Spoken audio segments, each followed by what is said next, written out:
tackling the illegal gambling epidemic.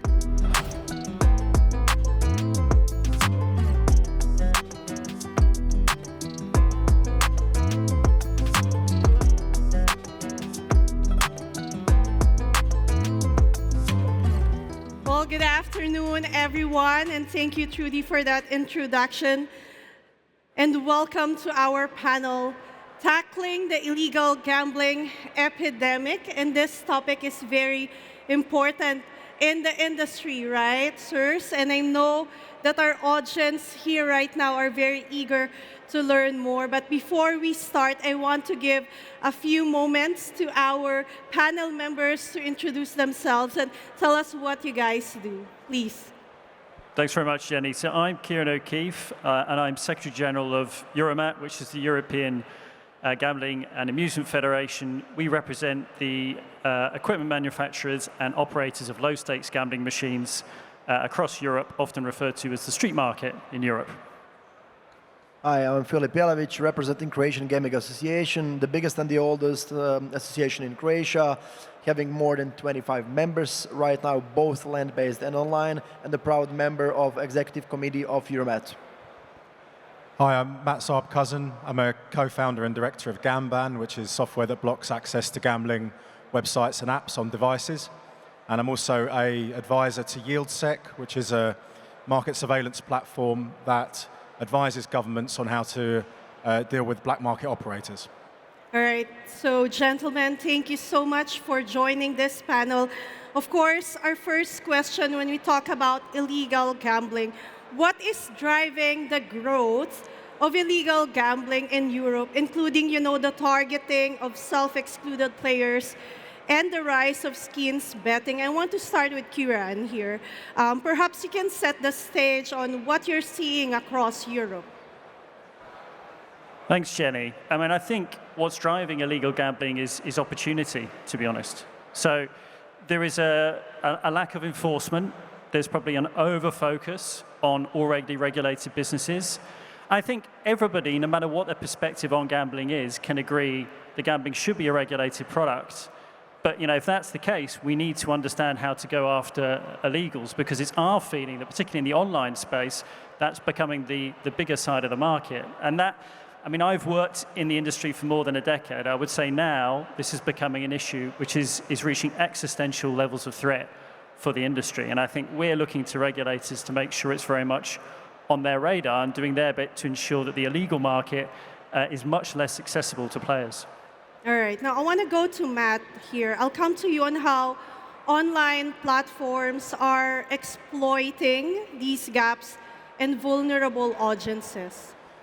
Yes, I think what's driving illegal gambling in the UK, for example, is the targeting of people who have signed up for self-exclusion.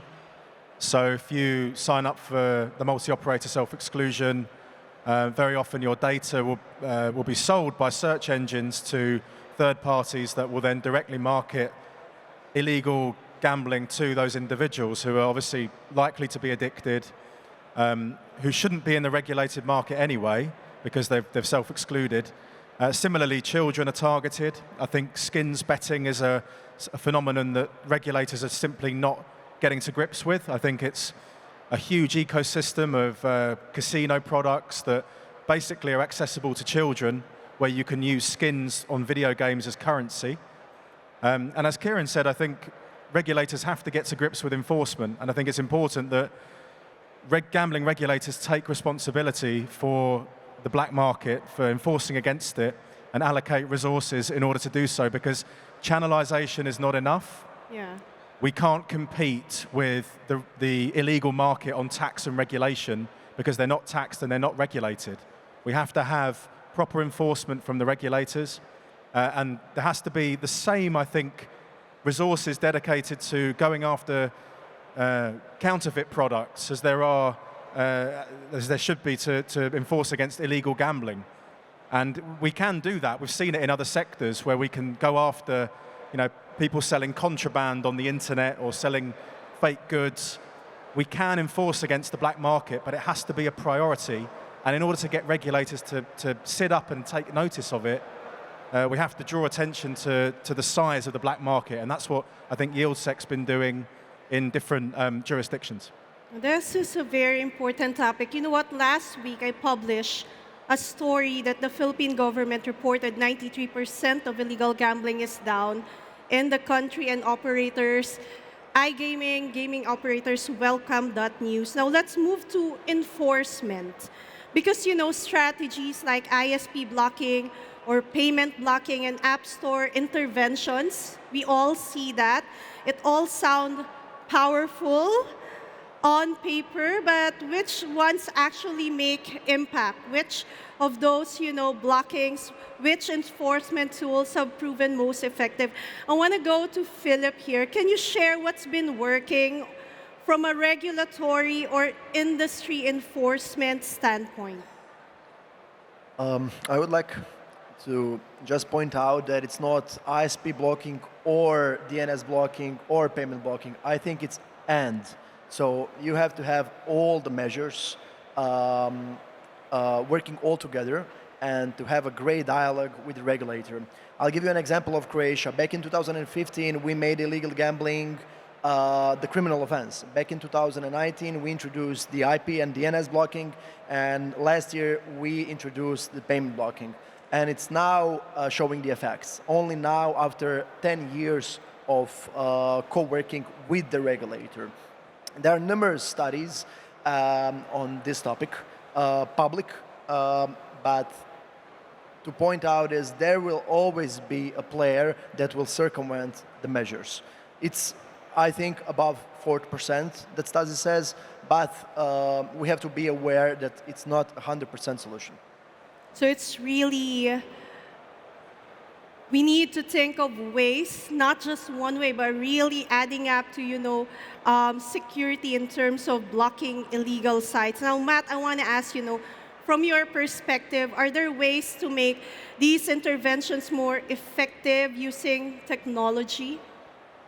So it's much more efficient for illegal operators to target people who are already self-excluded, because they're not then competing with the regulated market for customers. And those people that are self-excluded are more likely to be addicted already, so they're going to get a higher profit per customer. So what we encourage jurisdictions to do is, if they have a multi-operator self-exclusion register, is to then offer blocking software in addition to that. So, for example, Gamban, which I co-founded, is blocking software that sits on an individual's device. It's difficult to remove, and it blocks access to all gambling websites and apps globally. And we've got about 360,000 domains on our block list, and we're detecting and adding 300 gambling domains a day. So we can work very closely with regulators. We've worked with the Dutch regulator on how we can inform some of their enforcement work when we're detecting these domains. But I think the most important thing is to make sure that people who are self-excluded are protected from accessing the black market, because that's the demographic that the black market is prioritizing. All right. Now, I want to go to our next point. You know, it points on an interesting parallel. How can approaches similar to counterfeiting or intellectual property enforcement be applied to combat criminal gambling operators? Matt, you've made this comparison before, treating illegal gambling sites more like criminal enterprises rather than just unlicensed operator. Could you expand on that?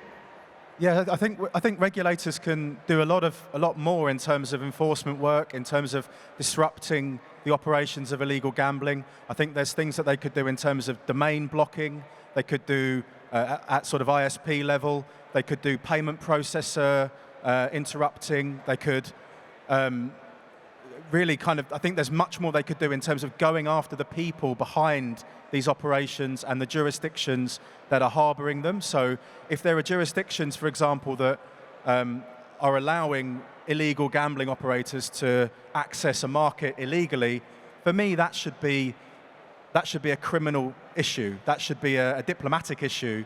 So some of the jurisdictions that are doing this, I think they really need to up their game. They need to make sure that they're not allowing unregulated, unlicensed operators to kind of base themselves in these jurisdictions to then go and exploit other jurisdictions where they're not licensed. I think there has to be much better multilateral cooperation between different jurisdictions to make sure that no one's allowing access to their markets from operators that are unlicensed. So, but for me, it's the people behind it. You can block the domain, another one will spring up. You can block payment processors, they'll use a different one. You have to go after the criminals that are exploiting these jurisdictions. Right. Now, Kieran, do you see potential for this kind of collaboration across agencies and industries? Yeah, I think you have to collaborate, and for me, it's got to be on a cross-jurisdictional basis. I mean, the internet doesn't have any borders, and I think our frustration about this issue hitherto has been jurisdictions focusing a little bit on their own national patch and not looking at the cross-border element. Certainly, for me, there is a natural role for the European institutions, not just because of the regional threat that illegal gambling poses, but because you have specific legal frameworks which are quite useful for targeting the legal supply chain that sustains illegal gambling. Online advertisers, for example, have legal responsibilities under the Digital Services Act to remove illegal content, but I think there are ways to use that legislation to impose more obligations on them to, for example, operate proper KYC checks when it comes to the companies they're accepting advertising from. I think big companies should lean a little bit more into this issue to make sure they're doing their bit to ensure that those legal offers are not finding their way to players to the degree that they are right now. Yes, I agree. I agree on that. Now, one of the biggest policy dilemmas when regulators tighten rules on licensed operators, I will have to ask this, players often mitigate to the black market. How can policymakers strengthen regulations without driving players away? And what one key change could most improve consumer protection outcomes? Filip, I'll start with you on this. What balance should policymakers strike here? I believe that the regulator has to put himself in the shoes of a common player, and they're not thinking about it. The common player doesn't look upon who is legal and who is illegal, and then the regulation is hitting only the legal ones, and people, for example, in self-exclusion, they self-exclude themselves in illegal operations, and they drive themselves toward illegal operators. The issue that we have, and I'll give you an example, in Croatia, is the administration and the approvals from the Ministry of Finance. For example, some of the games we are waiting for a year to come. And of course, players will go to illegal sites that released the games yesterday. I think there is a take on the game suppliers as well here, and to see where are they providing their services. Well, Kieran, you want to add to that? How do we strike that balance? I think it's very hard when we don't have a serious enforcement effort, which is something that I think everybody on the panel today has talked about. The point is there isn't really one silver bullet. Okay, you've got to tackle it at a number of different levels. So you have to make sure that you are targeting that legal supply chain, using the technology that's available to block domains and reduce access. And you need to have that cross-border collaboration. And I think until we're tackling this issue from all those different levels, we are going to have a problem. That we are going to make the legal offer unattractive, and inevitably you're going to see a shift of players to offers which are completely unregulated and untaxed. Cross-border collaboration, and it's important that we talk about this right now here at Sigma Central Europe, where we have the regulators, we have the operators, and all the suppliers for the gaming industry. Now, Matt, from a player behavior and harm prevention standpoint, what change would you prioritize? So I think it depends on the jurisdiction. So if you look at the UK and what's driving the black market in the UK, it is circumvention of self-exclusion. That's predominantly, it's about 9% the black market in the UK. So that's predominantly people who are addicted, who have come through the regulated market already, got addicted, lost more than they could afford, self-excluded, and then they're targeted by the black market. So there's an argument in the UK that if you improve regulation and player protection, you have fewer people self-excluding, and you have fewer people then accessing the black market, right? So it depends on the jurisdiction. In the US, for example, where they've had online gambling was illegal for such a long time, the black market got a foothold, and they've still got customers, and you know, even though they're not licensed, a lot of these operators in the US, they've still got customers. So the legal market in the US has supplemented the illegal market. It hasn't displaced it, which is what was supposed to happen. So it just shows, I think, that in both cases, enforcement has to be the answer. And if you get the enforcement right, if you're able to shut out the black market, if regulators prioritize this, if law enforcement prioritize this, and it became a kind of diplomatic issue, which it should become, because some of the jurisdictions harboring these operators, they need to be held to account, then you can drive up standards in the regulated market without having the fear that people will go to illegal sites. Well, Matt mentioned how the black market in the US. If you can visit Sigma news page, we have a story on how the US is being impacted by illegal gambling. Please check out Sigma News on that. Now, technology has made illegal gambling more accessible. I don't know if you will agree with me on that, but it can also be part of the solution, and that's why we're here. We're talking about gaming and technology together with illegal operators using advanced technology to reach players. How can licensed operators and regulators leverage technology to detect, block, and prevent these activities without infringing on legitimate player experience? Kieran, do you see the industry collaborating on shared technology standards? I know it's hard because we're talking about different jurisdictions, different rules, but how do you see technology in this fight against illegal gambling? Yeah, I mean, I think for a long time, you've often heard from regulators that there isn't good enough technology out there in order to block IPs. But I think we were talking earlier on one of the earlier panels about the power of AI, and I think while some of those illegal businesses will also be leveraging that to their benefit to target players more effectively, it also means that the technology that exists to block domains is also improving, and it can stay one step ahead of the criminals. So I think there has to be a willingness to examine that. As I said, it's not about one solution, so I acknowledge that even by doing that, you're not going to prevent a really determined player who wants to get around that from finding a site. But nevertheless, it has to be part of the toolbox of options, right, available to tackle this problem, in my view.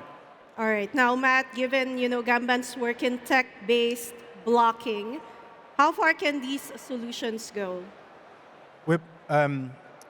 Obviously, Gamban sits on the device, and it blocks access to all gambling websites and apps. As I mentioned earlier, about 360,000 domains are on the block list now. It's growing at a rapid rate every day. We're very open to working with regulators on domain identification. We can do that in almost real time to inform some of the enforcement work that they're doing. But we think the most important thing is, in terms of prioritization, the vulnerable are protected, because as anyone in the regulated sector knows, it's very difficult to acquire customers. It's expensive. So what the unregulated market does is it will target customers who obviously opted out of the regulated market. And it's much cheaper to do that. And if we can stop people who are self-excluded from accessing the black market, then I think we will cut the black market down to size considerably. Now, of course, the issue of illegal gambling doesn't stop at borders. We've all agreed on that. We've discussed that earlier, Illegal gambling often operates across multiple jurisdictions. So what role should international cooperation between regulators, law enforcement, and gaming industry play in shutting these networks effectively? Filip, perhaps you can start from your experience. how do you think we can collaborate more, and what needs to be done, really?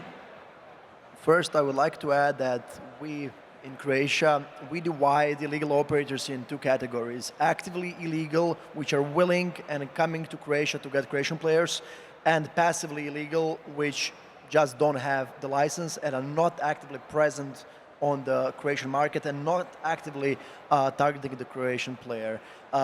We in Balkans are making a group because illegal operators are targeting the Balkans. We are sharing the language, so we are sharing the information on the illegal operators and trying to block them all together, even though the jurisdictions are different. I think the good tool is the conversation that the regulator can have with big operators being passively illegal. I'll give you an example from last week. We made a conversation and a dialogue with stake.com, and they cooperated that they added all the services in Croatia. They were passively illegal, so they weren't actively targeting the Croatian players, but Croatian players, we tracked them and we saw that they are playing there, and Stake doesn't have the license for Croatia. And they decided they will stop the services, and I think it's a really, really good example of good cooperation between the operator and the regulator. I think on the European level, the Digital Service Act is a great tool. We applied for a trusted flagger. I don't think there is any gambling association right now being a trusted flagger on a European level, but I hope it will change in the future because it is a great tool to combat the illegal gambling on a European-wide level. Right now, Matt, Filip mentioned about data sharing there. Can you tell me, how can international data sharing or joint enforcement efforts strengthen our collective defense? I think there has to be a commitment from all jurisdictions that regulate gambling that if they have an operator within that jurisdiction that they have licensed that is accessing another market illegally, that they will take enforcement action against that operator, that they will instruct them to geo-block where they are accessing revenues where they shouldn't be. I think there has to be much more of a prioritization from law enforcement. I think one of the things I've been trying to do is get the Gambling Commission in the UK much more mobilized to take enforcement action against the black market, and I think that they've really stepped up in that respect. But I think until we can demonstrate the link between black market gambling, money laundering, organized crime, it won't be treated with the seriousness that it needs to be treated with. And that, unfortunately, is the context at the moment.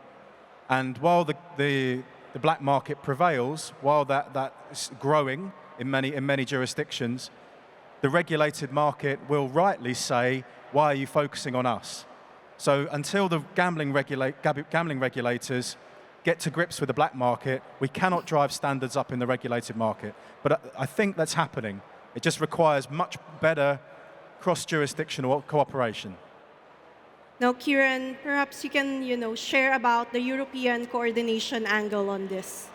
Yeah, I just want to go back to one point that Filip made earlier about this trusted flagger status that exists under the Digital Services Act. Now, for me, it should be a basic that all gambling regulators should have that status with major online platforms, because what that does is it allows anybody who has a trusted flagger to be treated in a kind of VIP way, let's say, by a Facebook, by a Google, or any online platform when it comes to the removal of online content. So I think using all the tools that are available right now to make sure that we're doing that extra bit to ensure that illegal content is removed is really, really important. And I think the international cooperation bit, it's important not just because it's an effective way to deal with transnational criminal networks, and this is what we're dealing with, but also there is this other aspect that Matt has mentioned quite a few times, this diplomatic aspect.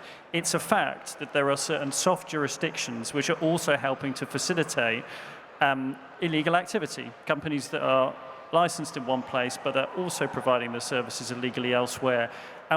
We need to get to grips with that. It is not serious, and I think governments need to be much more live to the threat that poses for their own regulated market, but also just society at large, because this activity is highly disruptive for a number of different reasons. That's true. Now, we have to wrap up for a bit now. So I'd like to ask each of you for your final thoughts. If there's one message that you want regulators, policymakers, or operators to take away from this discussion, what would it be? I'll start with you, Matt. Yeah, if any of us were selling drugs or fake designer goods online, we'd have the police at our door. So why do we not treat online illegal gambling with the same degree of seriousness? Filip?